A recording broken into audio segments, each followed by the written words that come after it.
Back in July earlier this year, we was excited to announce our commercial van partnership with Watford Football Club. Today we're going behind the scenes at the Watford Liverpool game to see how they use the van and learn a little bit more about it.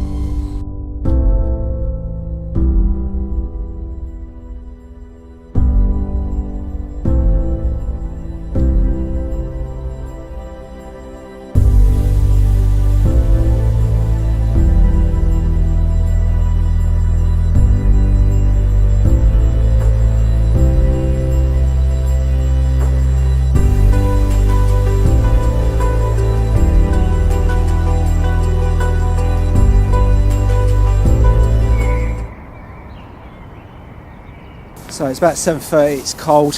Let's go and see what DJ does at the start of getting the game ready for the next day. So I've been with the club since I was 14 years old. Oh, okay. So I used to work in the community. Yeah. So I worked in the community till I was about 21. Yeah. And then I moved over to. The season we got promoted, I started helping out as sort of a part-time laundry assistant, just helping out with Will. Then I become assistant. So this is my 4th season. But it's my 1st season as kit manager, so I've done 3 seasons as assistant. So pretty quick progress really. This is Matt, obviously Matt works with me, so Matt will be obviously loading the van as well.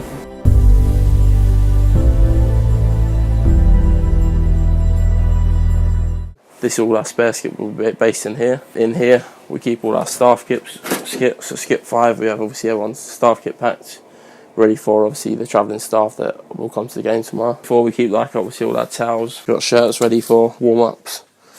So a special game tomorrow, they're doing a warm-up t-shirt. What's the occasion for tomorrow? I don't think we have anyone that's too bad. Maybe you might get people delayed, a bit late. They go sit in the players' lounge, maybe having like staff-wise, to have a beer after or a soft drink after. And we obviously, they will get an amount of shirts that they're allowed to take. And after that, they then get charged. So we'll make them back up. So we obviously have a stock between myself and Matt. The next day, whoever's in will replace the shirt. So we'll make a list of shirts back up to recreate and get ready for the next match. We keep all our jumpers, wet tops and trousers. So everyone's got a jumper in here, trousers and a wet top. Just making sure that everyone has everything they need. So they'll have different requirements, like some will have base layers, some will have cycling shorts, some will have just the bare minimum of socks and slips. So every player is different, but obviously as you get to go on, obviously Matt's quite new to it, but Matt's obviously getting an understanding of what everyone wears already. There's players that will have 4 or 5 Under Armours, so they'll wear an Under Armour during warm-up, one for first half, one for second half, and some will wear 2. And then some of them, so I'll give you Wilmot, he wears literally slips and socks. Troy wears Under Armour as well, so there is. So he's getting the side down, isn't it? And then there's a couple wear cycling shorts. A few people like wearing cycling shorts just to keep their muscles like tight and warm. So some of them don't wear it because they think it's cold. It's more the fact of just wearing them to keep their muscles in good condition. All the kit rolls have been pre-rolled. So what we do is we've checked them, we've double checked them, and then down at the stadium when we put them out, we'll sort of triple check it. So again, on away games, we'll set the dressing room up number order, so it'll all go in numerical order. Yeah. So that's why we set up in there. But then at Vicarage Road, everyone kind of has their places. In there, we've got staff coats, so we carry staff. Obviously, the manager and he's for coaching staff. We'll carry towels in here. So although they have these towels, these are for wiping the sweat or whatever they want to do. So then we have spares again, so a couple of spares towels, stud box. So we've got obviously spare studs, like a lighter, just in case we need to burn anything to stop the cord from breaking.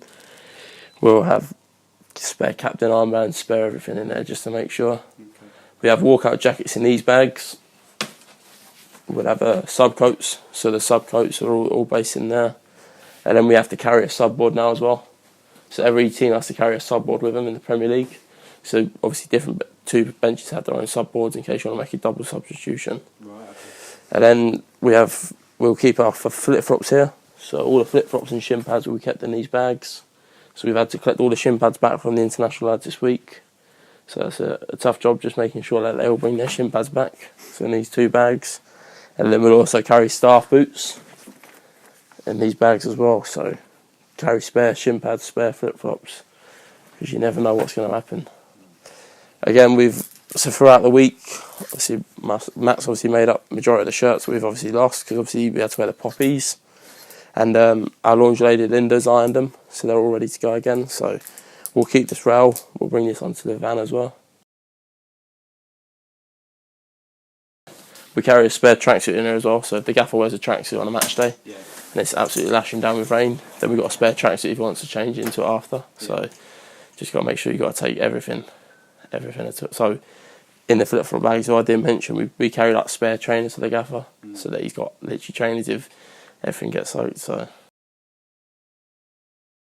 our gaffer was wearing a tracksuit for the first few games, and I think he's gone into the smart look really, instead of suit look, I suppose. Well, when he chucks down, he's got a tracksuit spare to hand just in case. Yeah, so we always carry a spare tracksuit. So we ask the gaffer what he wants. We take a spare training kit in case he wants to go into training kit, but he always seems to, if he does anything, it's a tracksuit or a suit.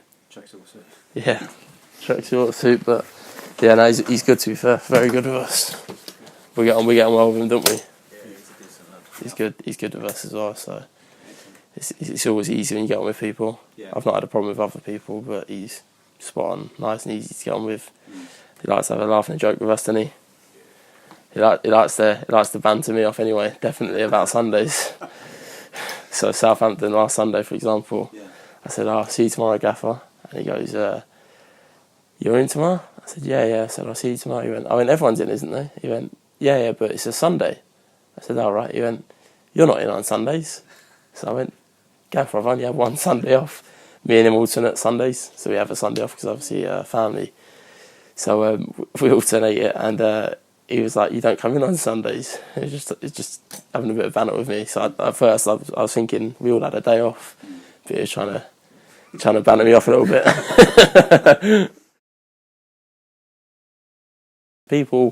If people are having fun and enjoying themselves, then they want to do things for you. That's the way I look at things. So with our department, I always make sure that everyone's happy, everyone's getting on with everyone. Everyone knows what they've got to do, so they know they're going to perform well. So if everyone's happy in the camp, then you're going to perform well as a team and a unit.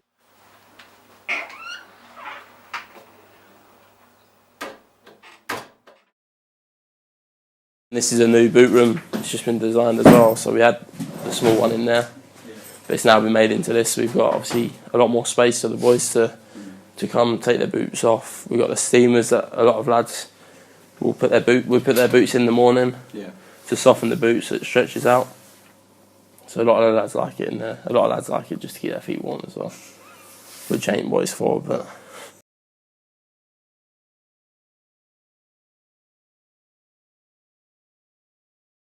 It's easier for us to clean boots because we then maintain the boots. So again, if any studs are missing, if me and Matt are doing it, then we just replace the studs straight away. So it's done. The boots get cleaned a lot more quicker. They get kept in better condition. So for example, he's been using these for about 2 months now, but when the kids done it. So we're better off because we do it while the machines are on. So on a training ground basis, while the machines are going, we'll wash the boots while the washers are going, and we'll just wash them, dry them straight away. So the white boots get kept nice and white, and then the yellow boots get kept like quite nice and clean again. So try and keep them in the best condition we can that way. Again, the kids are on different days to what the first team are on, so it's hard for them to.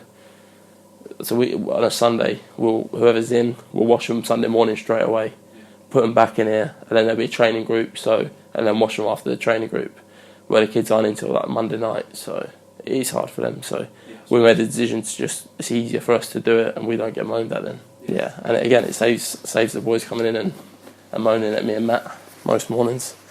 So what we do again is the lads have certain boots that they'll take for matches. So again, we kind of get used to what the lads like.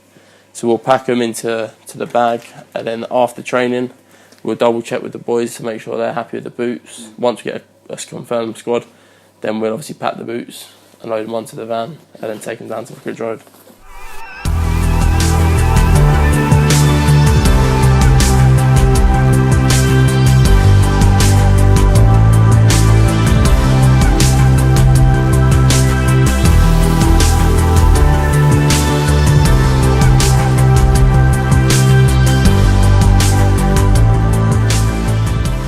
we tend to keep them to use for the youth team. Oh, right. So youth team don't obviously get an allowance of so many footballs, so we end up passing down, and then obviously the amount you lose. Yeah, you can over the fence or something. Yeah. So but yeah, we pass them down to the youth team, so the 23s, the under 18s, they get a hand me down. So we end up passing them down because they're perfectly good footballs. It's just for obviously for training, so they get to use them, and then we keep some for rehab. So like the players that are obviously going through rehab, they'll use obviously the old footballs just to have. So got like a good 10 at a time. Get back in swing of things. Yeah, so just use them really.